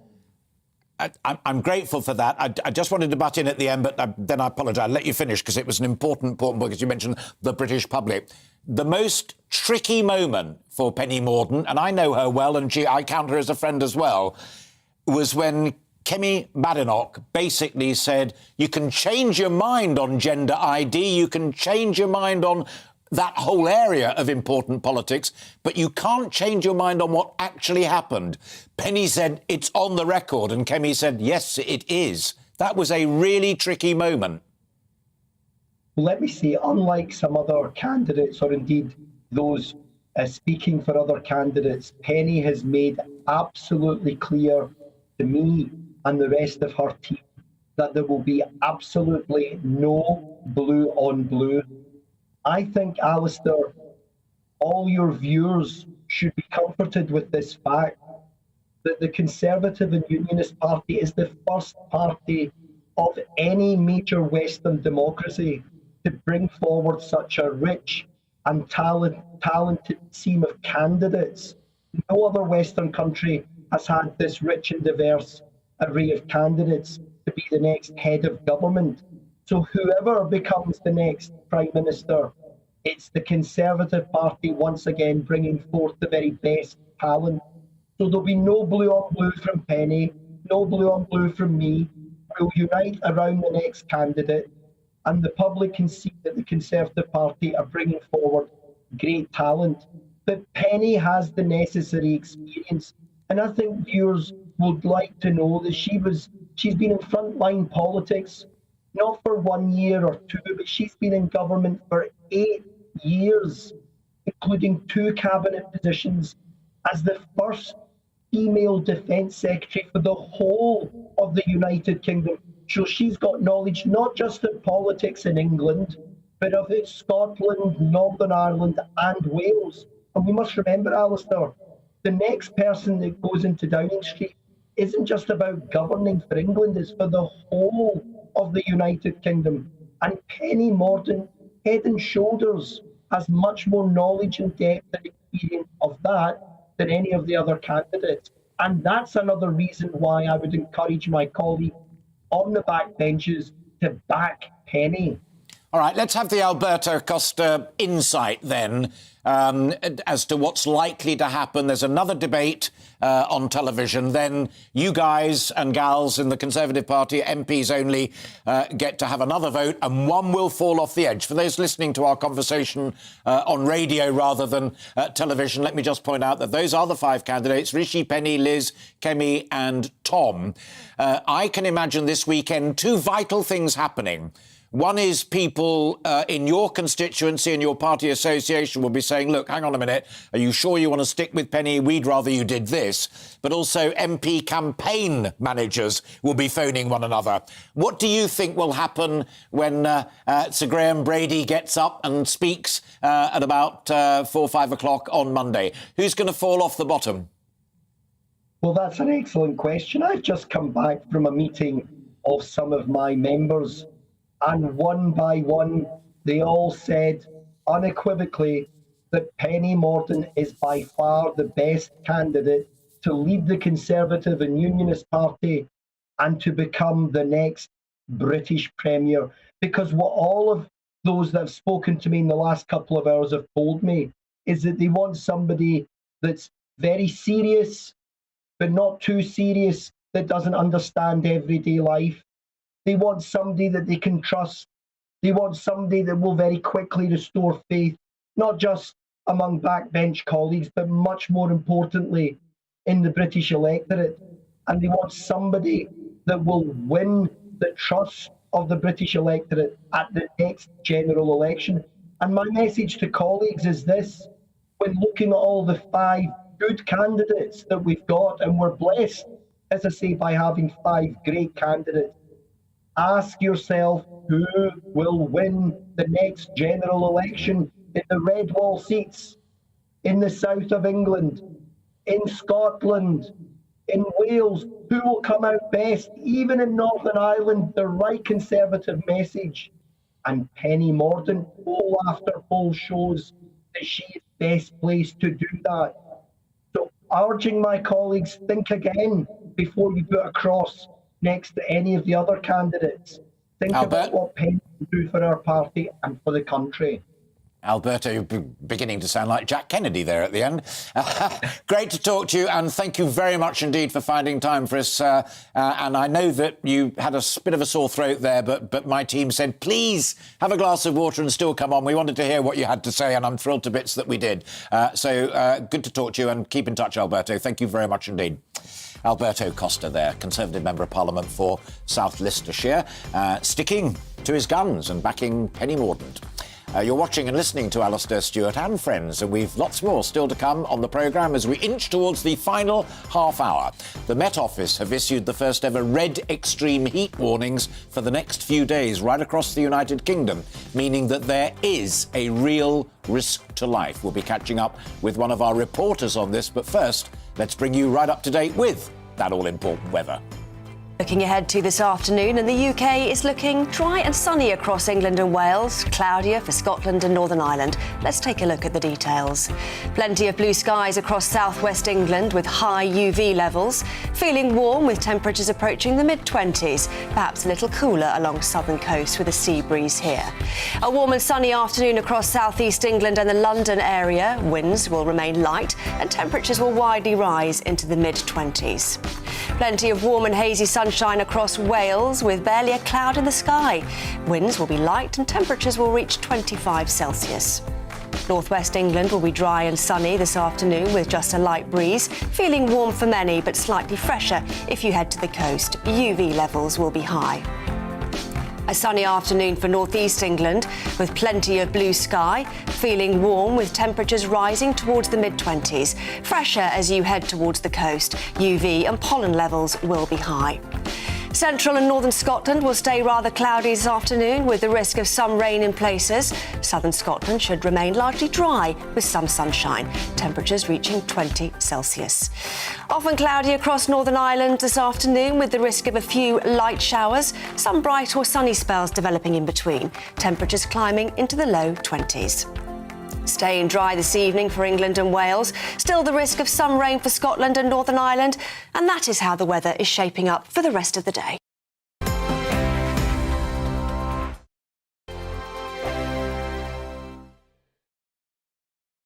We are GB News. We're right across this great nation. On TV. On radio. On digital. Absolutely everywhere. We don't talk down to you. We embrace all voices with honest and civilised conversation. We are not part of the establishment. We're one of you. And we're only getting started. Join us on GB News, the People's Channel. Britain's news channel.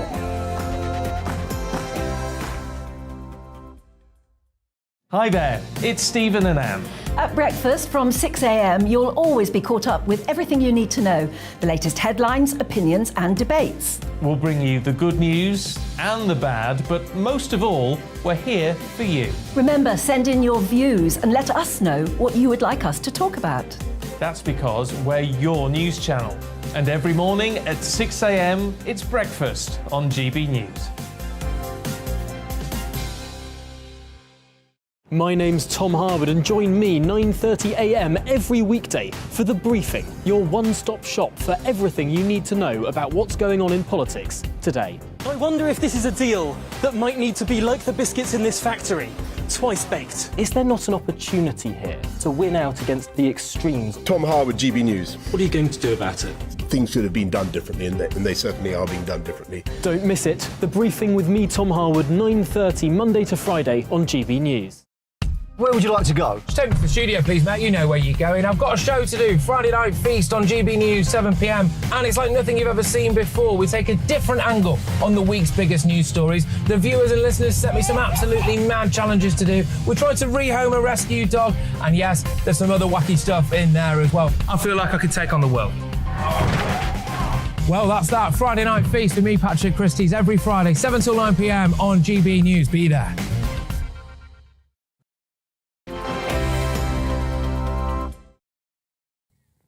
Welcome back. It is just seconds away from 28 minutes to 2, and you're watching and listening to Alastair Stewart and Friends here on GB News TV and radio. Beach patrols across England are expecting a busy weekend. Now, the Met Office have issued a red weather warning across England for the next few days. Many people are still expected to head to the coast as a result. Our East of England reporter Ed Crawford visited Clacton-on-Sea to discover the safest ways to beat that heat. We all like to be beside the seaside, but this weekend, should we all be careful? Swimming, relaxing or catching up with mates, us Brits will find any reason to soak up the sun. And for those looking to cool off, Britain's coastline is becoming a real hotspot. The Met Office has issued an amber weather warning, meaning on Sunday, temperatures could reach as high as 34 degrees. That's why I've come down to Clacton-on-Sea to speak to a professional lifeguard to find out some of the best ways to stay safe at the sea and safe under the sun. Brogan Bates is an experienced lifeguard with Tendring District Council Beach Patrol, and he's getting ready for a busy weekend. Over the summer months, a lot of people descend to Clacton to enter the water. It's nice and cool and refreshing. We do ask you to act responsibly and respect the water. So if you are in the sea, stay between your chest and waist depth. This will ensure you can touch the ground at all times. If you do get into difficulty, you can stand up, raise your arm and wave for assistance. Also, enter the water in pairs or in family groups. Therefore, if you do need assistance, other members of your party can assist you and they can also call for help. And if you do get into trouble, remember, float to live, lay on your back and stretch your arms and legs out. So what's the best way to stay safe in the sun? So as lifeguards, we've received a level 3 heat warning from the Met Office.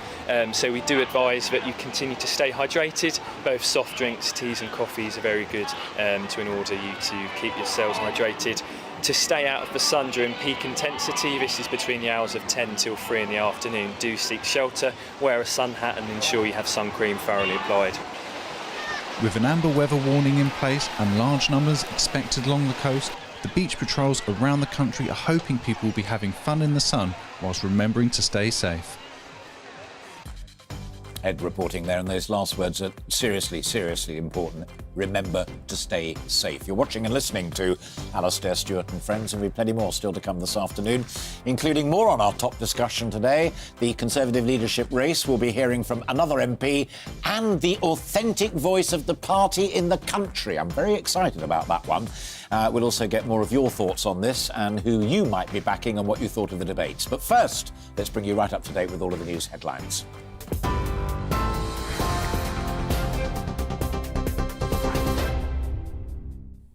Good afternoon, it's 1:34. I'm Tamsin Roberts in the GB newsroom. The Cabinet Office is to chair an emergency COBRA meeting to discuss the impending heatwave. It says the Met Office warns lives could be at risk as a record temperature of 40 degrees could be seen in the UK next week. It's issued its first red extreme heat warning, the highest alert for parts of England on Monday and Tuesday, whilst the UK Health Security Agency has declared a national emergency. Meanwhile, in Europe, hundreds of people have been evacuated from their homes as wildfires sweep across parts of Spain, France and Portugal. More than 1,000 firefighters, supported by helicopters, have been battling fires all week as officials issue health warnings for the heatwave there, with temperatures expected to hit over 40 degrees. The 5 remaining Conservative leader candidates have clashed over tax cuts and the economy in the first of 3 live television debates. Former Chancellor Rishi Sunak defended his economic policies, clashing with Foreign Secretary Liz Truss over what he called her fairy tale plans. Equalities Minister Penny Mordaunt and International Trade Secretary Penny Mordaunt came to blows over trans issues, whilst Foreign Affairs Committee Chairman Tom Tugendhat said trust in the Tory party has been collapsing. And in the Women's Euro 2022, the Lionesses will go into the last 8, having won their first 3 games without conceding a single goal. England knocked Northern Ireland out of the competition last night, beating them 5-0 in the Group A match in Southampton. The team will face either Spain or Denmark in the quarterfinals. TV, online and DAB+ radio, this is GB News. It's back to Alastair Stewart and Friends in just a moment.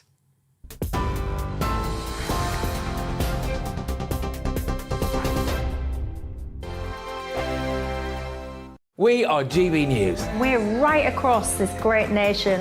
On TV. On radio. On digital. Absolutely everywhere. We don't talk down to you. We embrace all voices with honest and civilised conversation. We are not part of the establishment. We're one of you. And we're only getting started. Join us on GB News, the People's Channel. Britain's news channel.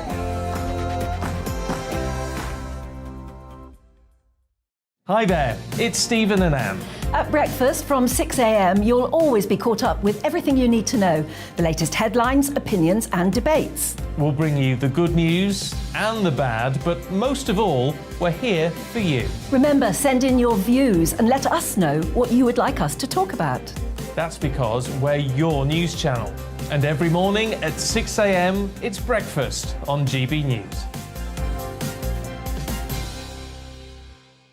My name's Tom Harwood, and join me 9:30 a.m. every weekday for The Briefing, your one-stop shop for everything you need to know about what's going on in politics today. I wonder if this is a deal that might need to be like the biscuits in this factory, twice baked. Is there not an opportunity here to win out against the extremes? Tom Harwood, GB News. What are you going to do about it?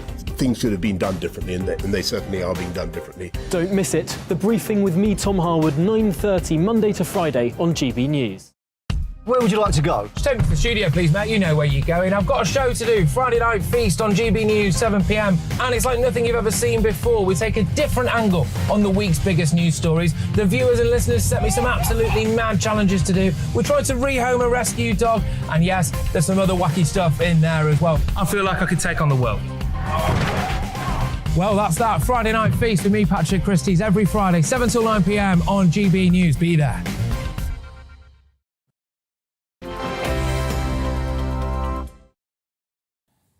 Welcome back. It's 22 minutes to 2. That has a certain sort of numerical attraction to it, doesn't it? You're watching and listening to Alastair Stewart and friends here on GB News TV and radio. You have been getting in touch on our big topic of the day, the Tory leadership race and last night's debate.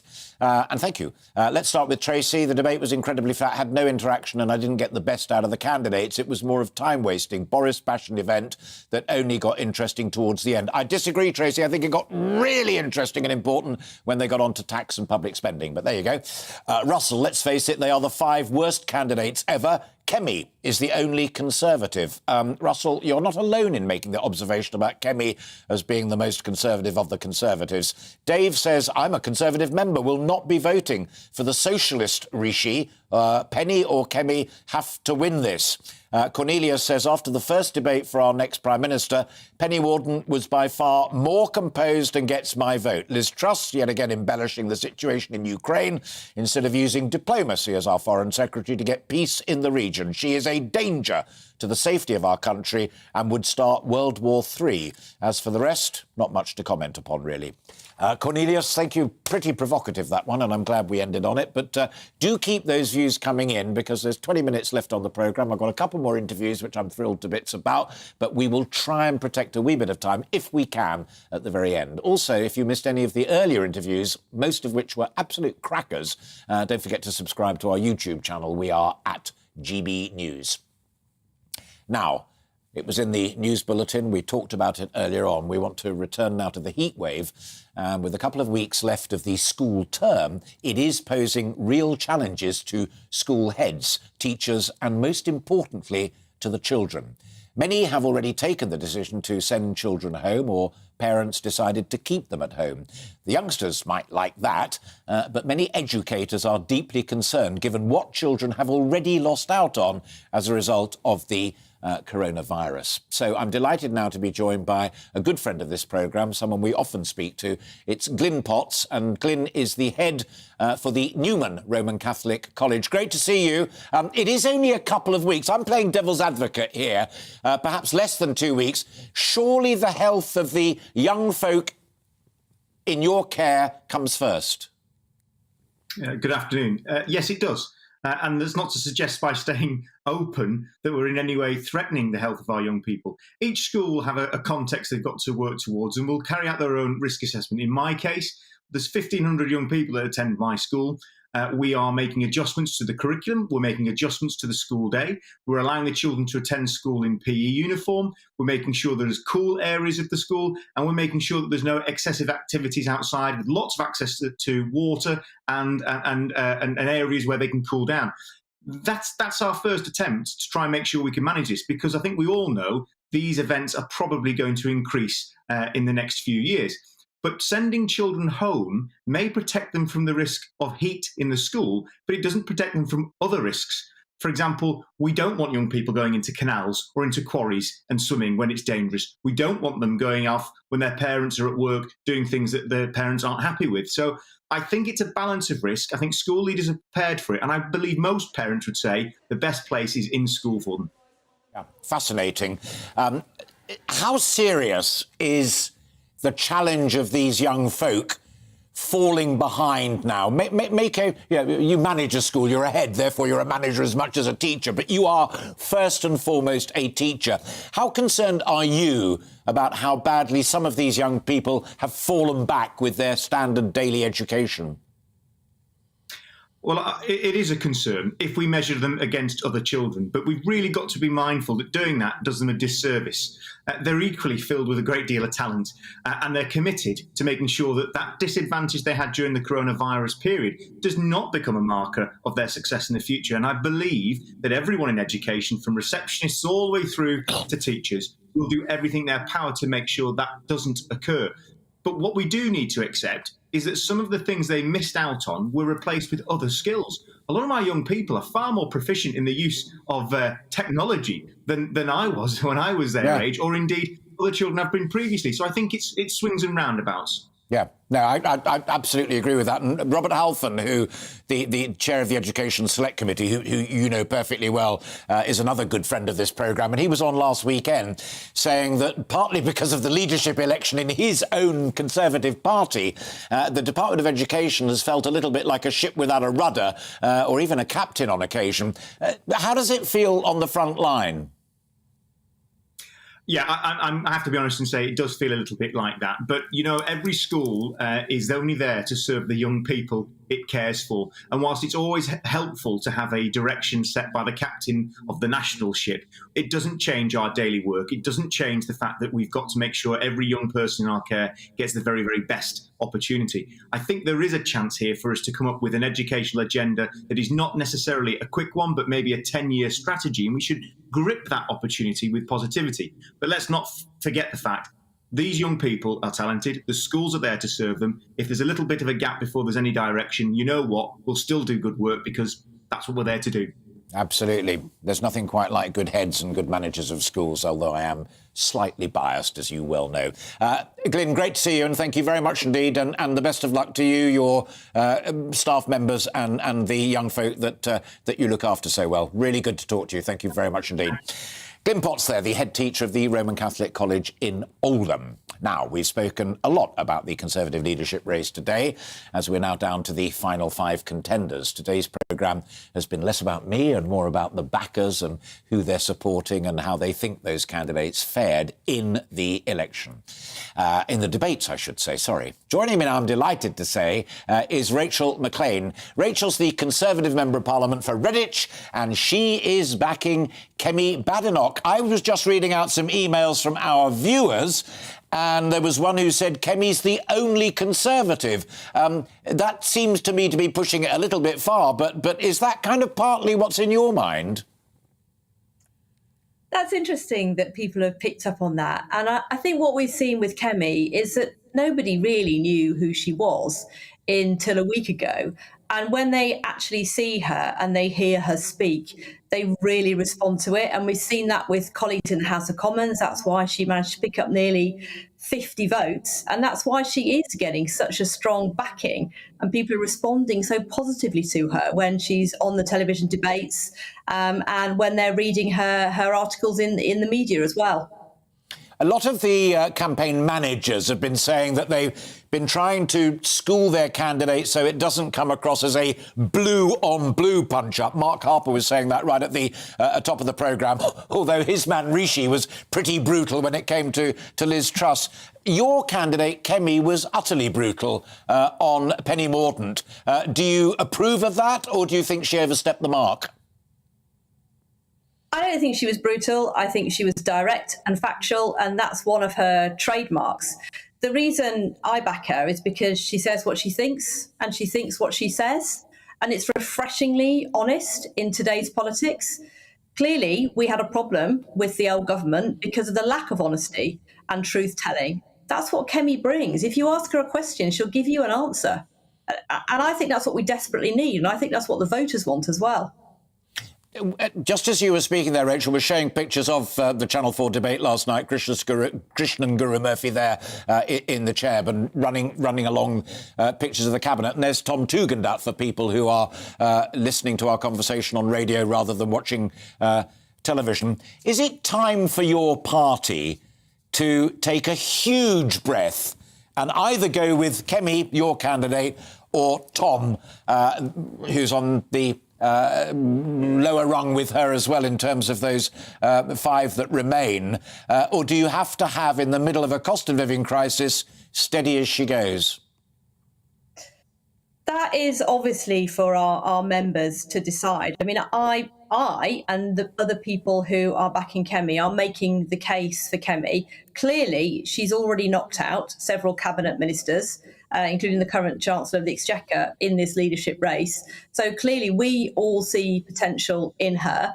Obviously, Tom's doing very well as well. So there clearly is space in this race for people who haven't necessarily served in the previous government. And I think actually that does give them a huge advantage.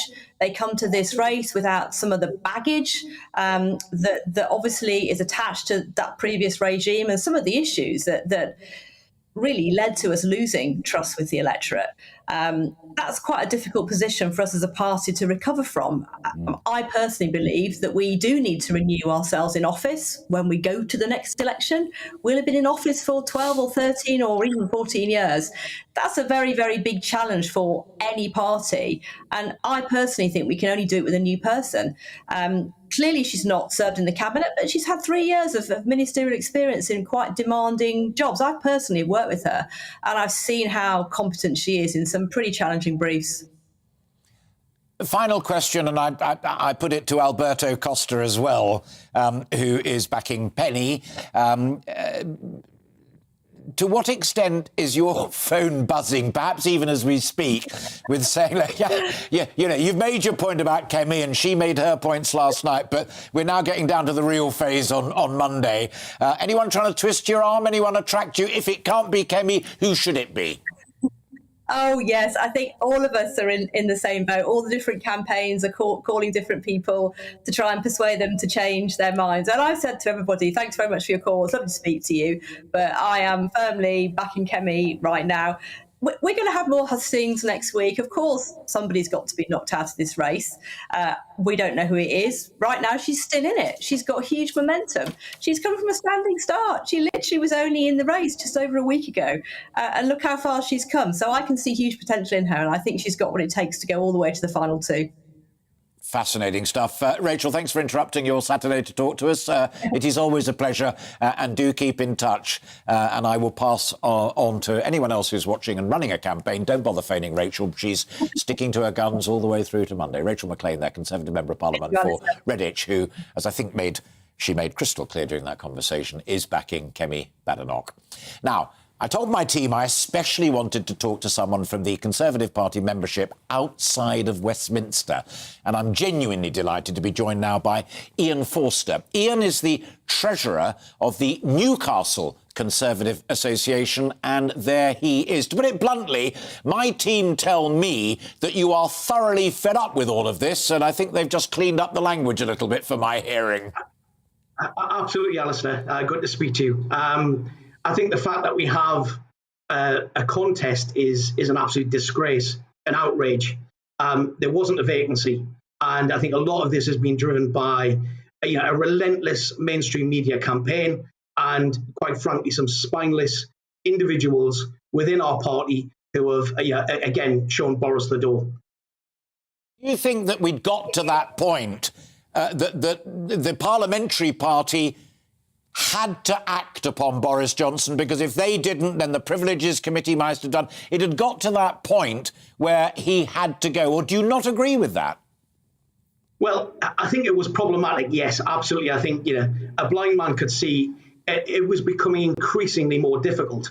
Part of the appeal of Boris was the fact that, he isn't a conventional politician. And that's, people outside of that Westminster bubble, that's what people buy into. Yeah. If I look at last night's debate, it was, quite frankly, flat and uninspiring. That was going to be my next question. And it was, what did you make of the 2 debates yesterday? But you've half answered it, so let me gild the lily just a little bit. Was it flat because of the candidates, or was it flat because of the issues? I mean, I think it is fair to say that when it came to tax and public spending and Rishi versus Liz, it was pretty fireworks. It was, to some degree. I think the candidates are ultimately what I'm looking at and what they stand for. For me personally, I'm looking for a genuine desire to make Brexit work. Certainly that net zero versus cost of living, looking at proportionate measures to ease some of that green burden. The immigration piece, which again, I think was very telling by its absence in terms of how much airtime it got. I think the Rwandan policy, the ECHR, that's really important to the membership as well as the wider country. And I think the more important one for me as well is the culture war. Someone who can stop those attacks on our national culture and history. And I didn't really see much of that last night. The lack of a question on immigration in Rwanda it has been all over my feed on social media, and I must say, as I sat there quietly watching it last night, it really did surprise me. The only defence I've heard is that they are all standing foursquare behind that policy, including Penny and Tom as well. Do you think as well, as a seasoned member of the party out there with your finger on the pulse in Newcastle, up in the northeast, not natural Tory territory, but there have been Tory MPs up in that neck of the woods as well, that the party has got itself into such a position now that the only way forward is actually a clean start, whether it's Tom or whether it's Penny, but someone who wasn't at the pounding heart of everything that's gone wrong over the last 12 months or so? Yeah, I think that's true. I think Rishi's campaign from the start has looked contrived, almost oven-ready, for want of a better phrase. Liz Truss looks out of ideas. She's tired. And I think Tom Tugendhat, strong performance, but ultimately I think he's lightweight. For me, Kemi is definitely a one that stands out in terms of past performance. I think last night wasn't as strong a performance as I've seen it, certainly on the floor of the House of Commons. And Penny Mordaunt, slightly evasive, but ultimately I think it's going to come down to a Mordaunt-Rishi contest. And, reluctantly, I'll back Mordaunt because for me, Rishi he's damaged goods. Fascinating. Absolutely fascinating. Ian, I say it to pretty well everybody because I mean it, because it's the weekend and you could be doing a million things other than talking to me, but I said I wanted the authentic voice of the party in the country and I just got it, and I could not be more grateful. Do keep in touch, Ian. I'd love to talk to you again. Meantime, absolutely. Yeah, you too. Have a great weekend. Thank you so much. Ian Forster there, the treasurer of the Newcastle Conservative Association. Quick run through a couple more of your emails. We need a politician who can hit the ground running in a world where we've left the EU and are now masters of our own destiny. Liz Truss is the only one of the candidates for now who's proven that she could do that. People criticise Margaret Thatcher's charisma, and look what she achieved.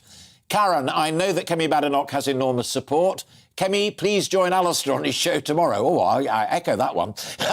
Alan, they are getting rid of Boris Johnson, who in my mind is a great Prime Minister, which the rest of the world would love to have. The people voted him in and are now trying to find a replacement from a bunch of candidates, which we didn't vote for. And finally, Jason, this ridiculous argument over gender identity is pathetic. I don't want this stupid argument to overshadow running this country. It makes us a laughingstock. Really, a general election is needed. That is one of the most divisive issues, but that's why we read out what you think and carry on that debate tomorrow. That's all we have time for today, however. I will, as I say, be back tomorrow at midday, where we'll be having even more backers to help us discuss this important leadership race. It's your Prime Minister who they ultimately will decide upon. Until then, I hope you have a terrific day. Bye-bye. Looking ahead to this afternoon, and the UK is looking dry and sunny across England and Wales, cloudier for Scotland and Northern Ireland. Let's take a look at the details. Plenty of blue skies across southwest England with high UV levels. Feeling warm with temperatures approaching the mid-20s, perhaps a little cooler along southern coast with a sea breeze here. A warm and sunny afternoon across southeast England and the London area. Winds will remain light and temperatures will widely rise into the mid-20s. Plenty of warm and hazy sunshine across Wales with barely a cloud in the sky. Winds will be light and temperatures will reach 25 Celsius. Northwest England will be dry and